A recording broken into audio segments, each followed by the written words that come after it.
friends, I am your host for this video and I am going to help you with a list of things to be carried on your kids camp with Foliage Outdoors. Get 3 pairs of bright colored clothes. 3 t-shirts, 2 shorts and 1 full pant should be fine. The brighter they are, the better. If your camp has water-based activities, get a set of quick drying clothes. The campsites may get cold, so carry a jacket. Just to be safe from any sudden rain, carry a wind cheater too. You must carry your floaters along with your regular sport shoes. 3 pairs of socks are a must. Pack your toiletries like your towel, napkin, toothbrush, toothpaste, soap, moisturizer and sunscreen in a plastic Ziploc bag. If you have any medicines prescribed by your doctor, you have to carry them too.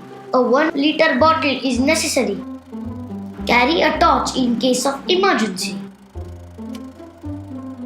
Get a rucksack, duffel bag or a small trolley to pack all this and a small backpack to carry your essentials on a nature trail or a small trek. I'll see you there. Thank you. Happy camping!